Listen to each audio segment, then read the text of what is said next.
Bismillahirrahmanirrahim. Welcome to everyone my YouTube channel. Please subscribe my channel and watch share my video. Thank you so much. आज का जो हमारा topic है Newton's law, जो कि basic of law भी कहलाते हैं मोशन के। तो इसको डिस्कस करने से पहले जो कुछ टर्म्स हैं जो कि हम देखेंगे। लास्ट लेक्चर में वेलोसिटी, एक्सेलरेशन वगैरह को हमने डिस्कस किया था कि किस तरह ये मोशन होती है और क्या फिनोमेना होता है। तो आपने अगर वो हमारा लास्ट लेक्चर लिया है तो आपके माइंड में ज़रूर क्वेश्चन आए होंगे कि किस तरह मोशन पे कौन सी चीज़ अफेक्ट करती है, किस तरह ऑब्जेक्ट्स जो होते हैं वो अपनी मोशन चेंज करते हैं। एक बॉडी रेस्ट में है तो वो किस तरह मोशन में आती है, अगर मोशन में है तो वो रेस्ट में आती है। कौन सी ऐसी चीज़ है जो इस पर अफेक्ट करती है, और ये अगर एक बॉडी का मास ज़्यादा है और एक का कम है तो दोनों में क्या डिफरेंस है, वो किस तरह मोशन करेंगे, तो क्या चीज़ इस पे अफेक्ट करती है। इन सब का आपके माइंड में ज़रूर कोई ना कोई क्वेश्चन आया होगा। अगर आपने हमारी लास्ट वीडियो नहीं देखी तो मैं आपको रिकमेंड करूँगा कि वो हमारी वीडियो देखें, और मैं डिस्क्रिप्शन में उसका लिंक शेयर कर दूँगा। तो इन तमाम क्वेश्चन का एक ही आंसर है कि मोशन पे क्या चीज़ असरअंदाज होती है। वो है हमारे पास फोर्स हमारे पास moves to or tends to move, stops or tends to stop to motion of a body. The force can also change the direction of a body. For example, body move कर रही है तो उसमें उसको रोकने के लिए हम फोर्स यूज़ करेंगे, फोर्स इस पे इफेक्ट करेगी। अगर बॉडी रेस्ट में एक्सेलरेट करने के लिए फोर्स यूज़ करेंगे, फोर्स से हम किसी की डायरेक्शन चेंज कर सकते हैं, और इसको अगर बॉडी रेस्ट में है तो एक्सेलरेट करवा सकते हैं। तो ये सारा कुछ जो मोशन होती है, वो मोशन पे जो चीज़ इफ़ेक्ट करती है वो फोर्स होती है। फोर्स की मदद से हम ये सारा कुछ कर पाएंगे। फॉर एग्ज़ाम्पल, आप डाइनिंग टेबल पे बैठे हैं, वहाँ पे अगर आपने एक प्लेट को एक्सेलरेट करवाना है या एक साइड से दूसरे पॉइंट तक पहुंचाना है, तो उस पर आप फोर्स एक्सर्ट करेंगे तो वो एक्सेलरेट करेगी एक पॉइंट से दूसरे पॉइंट तक। तो इस तरह आप चीज़ों पे फोर्स अप्लाई करते हैं तो ये एक्सेलरेट करती हैं और मोशन में आती हैं। या अगर चीज़ें मोशन में हों तो आप फोर्स इस पे लगाते हैं और वो चीज़ें आस्ता आस्ता ग्रेजुअली रेस्ट में आ जाती हैं। तो फोर्स का जो सिंबल है एफ है और इसका यूनिट न्यूटन है। ये क्वांटिटी वेक्टर है क्योंकि फोर्स की डायरेक्शन भी होती है और मैग्नीट्यूड भी होती है। अब देखेंगे हम principle of superposition for forces. When two or more forces act on a body. ये भी होता है कि ये नहीं है कि एक बॉडी पे सिर्फ एक ही फोर्स एक्ट कर रही होती। बाद का इस तरह होता है कि एक बॉडी पे एक से ज़्यादा फोर्सेस एक्ट कर रही होती हैं। तो हम इन फोर्सेस को वेक्टर तरीके से, वेक्टर प्रोसेस से इनको सब्सट्रैक्ट कर सकते हैं और इनको एडिशन कर सकते हैं और इनका नेट फाइंड कर सकते हैं कि नेट फोर्स कितनी है। जो रिजल्टेड हमारे पास आएगा, नेट फोर्स आएगी, उसकी जो डायरेक्शन होगी वो सेम होगी जो कि हमारे पास इंडिविजुअली फोर्सेस एक्ट कर रही थी। तो समटाइम इस तरह भी होता है कि एक बॉडी पे multiple forces, different forces act कर रही होती हैं, बट जो नेट फोर्स होती है वो ज़ीरो होती है, बिकॉज वो एक दूसरे के इफेक्ट को कैंसिल कर रही होती हैं। उनकी मैग्नीट्यूड सेम होती है बट वो अपोजिट डायरेक्शन में होती हैं। वो एक दूसरे के इफेक्ट को कैंसिल कर देती हैं, जिसकी वजह से बॉडी एक्सेलरेट नहीं करती और वो रेस्ट में होती है। नेट या रिजल्टेड फोर्स हमारे पास तमाम फोर्सेस जो उस बॉडी पे एक्ट कर रही होती हैं उनका को सब्ट्रैक्ट करने या एडिशन करने से जो भी प्रोसेस होगा वेक्ट्रिकली, हम उसको करने के बाद जो हमारे पास हासिल होता है वो नेट फोर्स होती है। अब हम देखते हैं इनर्शिया। इनर्शिया हमारा जो न्यूटन्स लॉ है उसमें यूज़ होगी ये टर्म्स, इसलिए मैं पहले डिफ़ाइन करना चाहता हूँ ताकि आपको कोई मुश्किल ना हो कि इनर्शिया क्या होता है या किस तरह अफेक्ट करता है। इनर्शिया ऑफ अ बॉडी, किसी बॉडी का इनर्शिया वो होता है कि बॉडी अपनी इनिशियल पोजीशन को चेंज करने में जो रेजिस्टेंस शो करती है। फॉर एग्जांपल, एक बॉडी रेस्ट में थी, आप उसको एक्सेलरेट करवाना चाहते हैं, एक्सेलरेशन एक्सेलरेट करवाना चाहते हैं तो उस पर आप फोर्स एक्ट करेंगे, लेकिन वो आपको रेजिस्टेंस शो करेगी। जो इसकी ये प्रॉपर्टी होगी वो इसका इनर्शिया कहलाता है। अगर कोई बॉडी फॉर एग्जांपल दूसरे मीनिंग में एक्सेलरेट कर रही है, आप उसको रोकना चाहते हैं, तो जो वो रेजिस्ट करेगी वो जो प्रॉपर्टी होगी वो इनर्शिया कहलाएगा। इनर्शिया सबसे पहले गलीलो साइंटिस्ट था, उसने ऑब्ज़र्व किया था कि बॉडीज़ हैं कि जो हैवियर बॉडी होती है, जिसका वेट मास ज़्यादा होता है, उसका इनर्शिया भी ज़्यादा होता है। जो लाइट बॉडीज़ होती हैं उनका इनर्शिया भी देन हैवियर बॉडीज़ कम होता है। आप अगर राइट साइड पे एक पिक है उसमें देखें कि एक पर्सन 330 kg का एक बॉल्स है उसको धक्का लगा रहा है और दूसरा 300 kg को पुश कर रहा है, तो आप देखेंगे कि जिसका मास ज़्यादा होगा उसका इनर्शिया भी ज़्यादा होगा। जिसका इनर्शिया ज़्यादा होगा उसको उसकी जो प्रॉपर्टी, उसकी जो इनिशियल स्टेट चेंज करने में हमें फोर्स भी ज़्यादा रिक्वायर्ड होगी। फॉर एग्जांपल एक साइकिल सवार आ रहा है, साइकिल को आगे से आप रोकना चाहें तो आसानी से रोक सकते हैं। अगर वहीं पे एक ट्रक या कोई कार आ रही हो, उसको रोकने के लिए हमें ज़्यादा फोर्स रिक्वायर्ड होगी। न्यूटन ने भी इसका ये हमें दिया था कि स्ट्रेट लाइन में बॉडी मूव कर रही है, तो उसको जब हम रोकते हैं या उसको पोजीशन को चेंज करते हैं या बॉडी को एक्सेलरेट करवाते हैं तो वो रेजिस्ट करती है इन स्ट्रेट लाइन में। तो ये हमारे पास जो प्रॉपर्टी होती है वो इनर्शिया कहलाता है। ये तो हो गया इनर्शिया। अब नेक्स्ट हम मूव करते हैं न्यूटन्स लॉज, जो कि आज का हमारा टॉपिक है न्यूटन्स लॉ। न्यूटन्स लॉ जो दिए गए हैं, जब फोर्स और बॉडी पर जो फोर्स और मोशन के दरम्यान जो रिलेशन है उसको डिस्क्राइब करते हैं कि जब बॉडी पे फोर्स एक्ट करती है तो किस तरह जब बॉडी मूव करती है, या किस तरह बॉडी रिएक्ट करती है और क्या फिनोमेना होता है। कि ये जो न्यूटन्स लॉ थे, ये न्यूटन सर आइजैक न्यूटन ने पेश किए थे।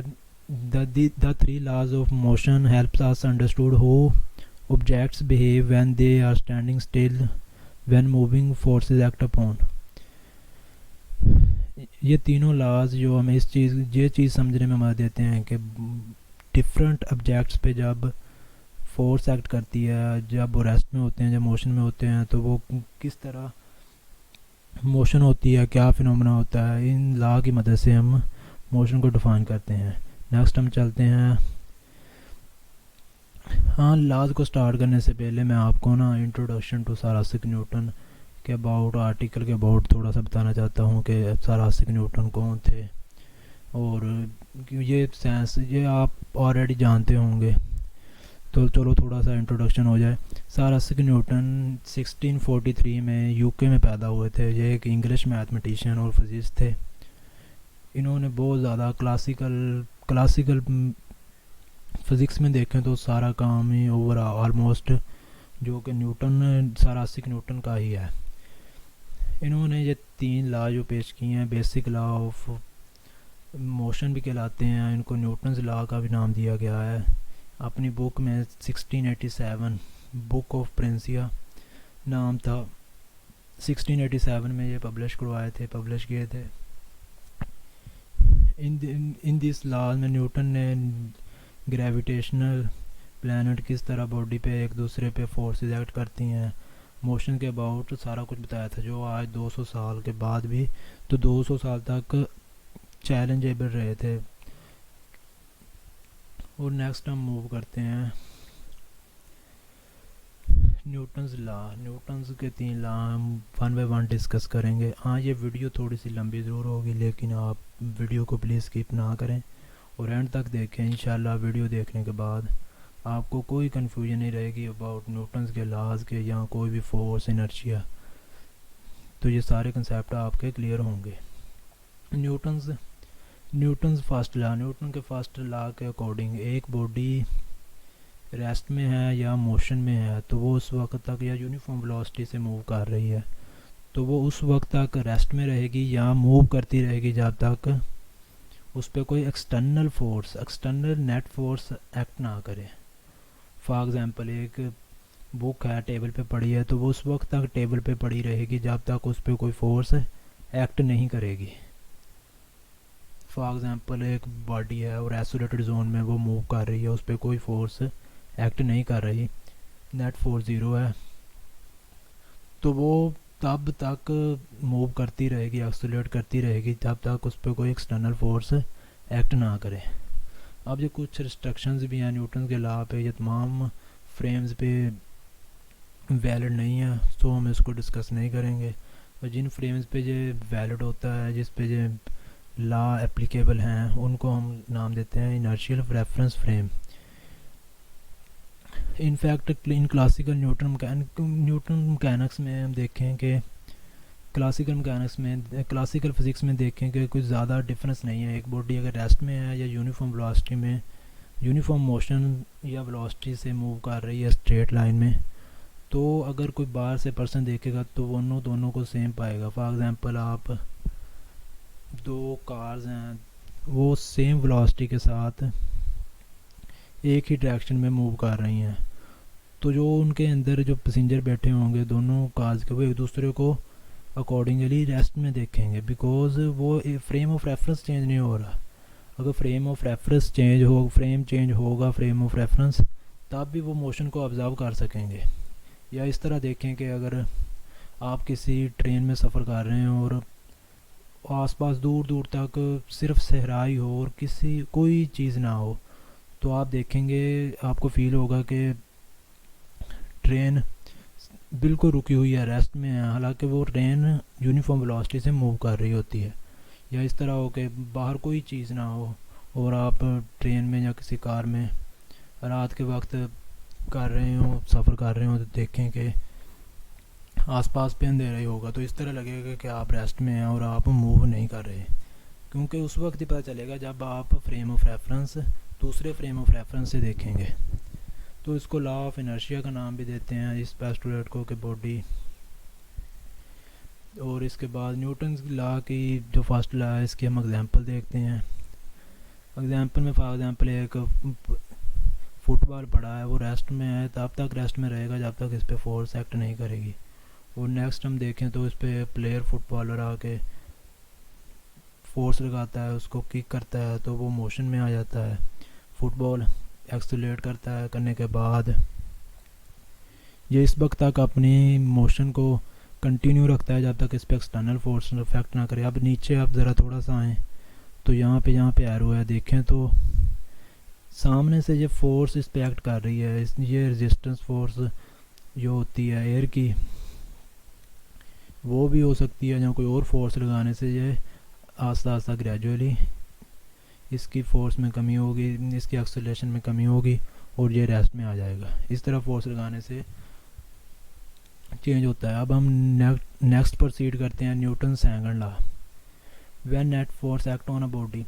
हाँ देखें, according to Newton second law, एक बॉडी है, उस पर हम नेट फोर्स एक्ट करवाते हैं, उस पर नेट फोर्स लगाते हैं, तो उसमें एक्सेलरेशन पैदा होता है, जो कि डायरेक्टली प्रोपोर्शनल होता है वो फोर्स के, और इनवर्सली प्रोपोर्शनल टू मास होता है। एक्सेलरेशन में मैथमेटिकली हम इसको देखें, मैथमेटिकली देखते हैं F इक्वल टू m में, और यहाँ पे अगर आप रीअरेंज करें तो एक्सेलरेशन एक साइड पे आएगा, हमारे पास F ओवर m आ जाएगा, और इक्वल का साइन ख़त्म करके प्रोपोर्शनल का साइन लगा दें, तो ये हमारे पास स्टेटमेंट बन जाएगी न्यूटन सेकंड लॉ की। एक्सेलरेशन डायरेक्टली प्रोपोर्शनल होगा फोर्स के और इनवर्सली प्रोपोर्शनल होगा मास के। यूनिट ऑफ उसका फोर्स का यूनिट न्यूटन है, और according to Newton second law 1 newton equal to 1 kilogram metre per second square. इसका क्या मतलब है कि अगर 1 newton force 1 kilogram mass body पे एक्ट करे, तो इसमें जो एक्सेलरेशन पैदा होगा वो 1 मीटर पर सेकंड स्क्वायर होगा। अब नेक्स्ट हम मूव करते हैं एग्जांपल। अगर आप इस पिक्चर में देखें तो एक मैस है और एक पर्सन उसको पुश कर रहा है, उस पर फोर्स लगा रहा है। तो जैसे ही वो इस पर फोर्स लगाता है तो इसमें एक्सेलरेशन प्रोड्यूस होता है। ये तो हमारी स्टेटमेंट होगी न्यूटन एंगल लॉ का फर्स्ट पार्ट था, जो कि acceleration is directly proportional to the force, कि जितनी फोर्स ज़्यादा लगाएंगे एक्सेलरेशन उतना ज़्यादा प्रोड्यूस होगा, जितनी फोर्स कम होगी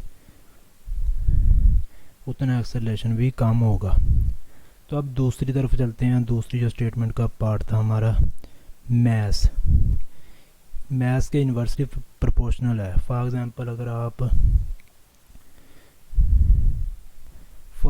अगर आप सेम फोर्स हैवी ऑब्जेक्ट पे लगाते हैं तो वो कम एक्सेलरेट करेगा, उसका एक्सेलरेशन कम होगा।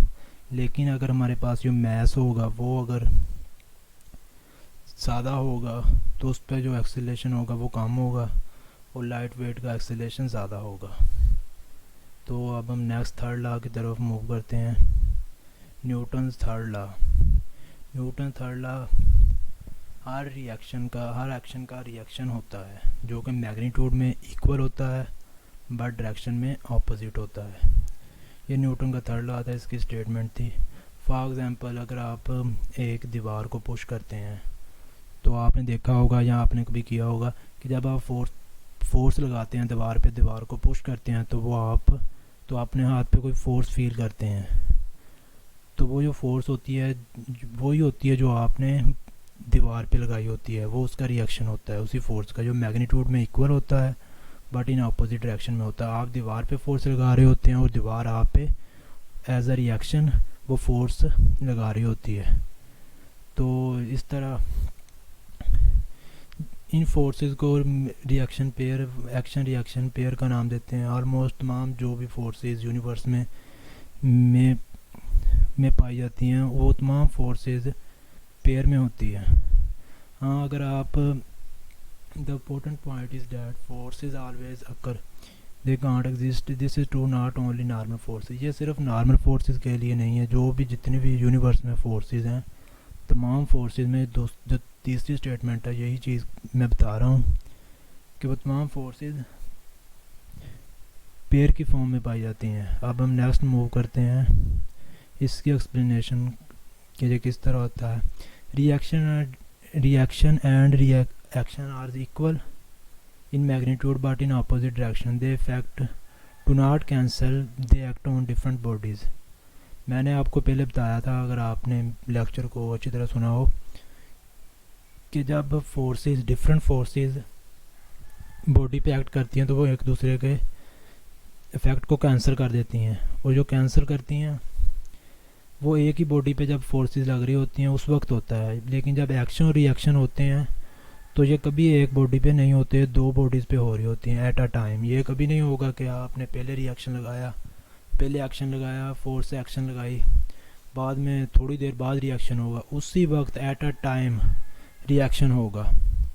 अब नीचे यही बात दी हुई है उन्होंने मैथमेटिकल फॉर्म में कि F1 फोर्स लगा रहा है 2 पे और F2 सेम मैग्नीट्यूड के साथ वही force in opposite direction F1 पे लगा रहा है। तो नेगेटिव साइन यहाँ पे ये शो करता है कि जो अपोजिट डायरेक्शन में है। तो नेक्स्ट ये हमारे पास Newton third law of motion है। According to Newton third law जो फोर्सेस होती हैं वो इक्वली लगती हैं। फॉर एग्जांपल अगर एक साइड पे एक छोटा सा बच्चा है वो रस्सी को खींच रहा है, दूसरी साइड पे एक बहुत हट्टा कट्टा पहलवान है वो रस्सी को अपनी तरफ खींच रहा है, और कोई आपसे पूछे कि इन दोनों में से कौन ज़्यादा फोर्स लगा रहा है, तो आपने विदाउट थिंकिंग, बगैर कुछ सोचे समझे, विदाउट कन्फ्यूजन आपने ये कहना है कि फोर्स इक्वल एक्ट कर रही है, दोनों साइड से इक्वल फोर्स लग रही है रस्सी पे। अब आपके माइंड में ये क्वेश्चन होगा कि तो पहलवान अपने बच्चों को अपनी तरफ कैसे खींच लेता है। तो इसकी वजह यह है कि ड्यू टू इनर्शिया आपने पीछे लेक्चर में आपने सुना होगा, इसलिए मैं वो टर्म्स को डिफ़ाइन किया था कि बॉडी का मास जितना ज़्यादा होगा उसकी जो इनिशियल स्टेट होगी, फॉर एग्जांपल जो पहलवान है वो रेस्ट में है, अगर उसको आप मोशन में लाना चाहते हैं, खींचना चाहते हैं अपनी तरफ, तो उसकी जो इनिशियल स्टेट है उसको चेंज करना पड़ेगा। उसका मास ज़्यादा है, उसका इनर्शिया ज़्यादा होगा तो हमें फोर्स ज़्यादा लगानी पड़ेगी। उस पर फोर्स ज़्यादा लगानी पड़ेगी एज़ कम्पेयर टू बेबी। जो बच्चा होगा उस रस्सी को खींच रहा है, उसकी निस्बत में फ़ोर्स उस पर ज़्यादा लगानी पड़ेगी, ज़्यादा फोर्स रिक्वायर्ड होगी। यही रीज़न है कि वो पहलवान बच्चों को अपनी तरफ खींच लेता है और वो बच्चा पहलवान को अपनी तरफ नहीं खींचता। और बाकी जो फोर्स एक्ट करती है ना दोनों साइड से, वो इक्वली होती है। वो कभी नहीं होता है कि पहलवान ने ज़्यादा लगाई है फोर्स और बच्चे ने थोड़ी लगाई है। अब मैं स्टॉप लेक्चर का एंड करता हूँ। ये समरी है हमारे पास लॉज की। मैं बस इनकी डेफिनेशन दोबारा रिमाइंड करवा रहा हूँ आपके। According to first law, Newton first law, body rest में होगी जब तक उस पर फोर्स एक्ट नहीं करेगी। जैसे ही हम इस पर फोर्स या यूनिफॉर्म वेलोसिटी से अगर मूव कर रही है तो उस वक्त तक करती रहेगी जब तक इस पर कोई एक्सटर्नल नेट फोर्स एक्ट ना करे। और सेकंड है हमारे पास ये एरो, आप देख लें, हमारे पास कार है, उस पर हम फोर्स एक्ट करवाते हैं। जैसे हम फोर्स एक्ट करवाते हैं तो एक्सेलरेशन प्रोड्यूस होता है। जो एक्सेलरेशन होता है वो फोर्स के डायरेक्टली प्रोपोर्शनल होता है और मास के इन्वर्सली प्रोपोर्शनल होता है। और इसी तरह न्यूटन थर्ड लॉ है कि action and reactions are equal but in opposite direction. Magnitude same होती है लेकिन डायरेक्शन में ये चेंज होते हैं। होपफुली कि आपको ये वीडियो अच्छी लगी होगी। इस वीडियो में आपको न्यूटन के तीनों लॉ की वीडियो में आपको मैंने डिस्क्राइब करने की कोशिश की है। अगर आपको हमारी वीडियो अच्छी लगी है तो प्लीज़ हमारे चैनल को सब्सक्राइब करें और हमारी वीडियो को लाइक एंड शेयर करें। हाँ, अगर किसी को ये वीडियो लेक्चर का PDF चाहिए हो तो आप हमें फेसबुक पे या व्हाट्सएप पे कांटेक्ट कर सकते हैं। मैं डिस्क्रिप्शन में आपको कांटेक्ट दे दूंगा। और बाकी अगर आपने हमारी लास्ट वीडियो जो कि मोशन के अबाउट थी, अगर आपने वो नहीं देखी, उसका भी लिंक मैं दे दूंगा, आप उसे ज़रूर देखिएगा। तो इस तरह आपको ये न्यूटन्स के जो लॉज होंगे ये समझने में आसानी होगी और किसी किस्म का आपका कोई मिसअंडरस्टैंडिंग और कन्फ्यूजन नहीं होगी। होपफुली आपको वीडियो अच्छी लगी होगी। Thank you so much. अल्लाह हाफ़िज़। दुआओं में याद रखिएगा।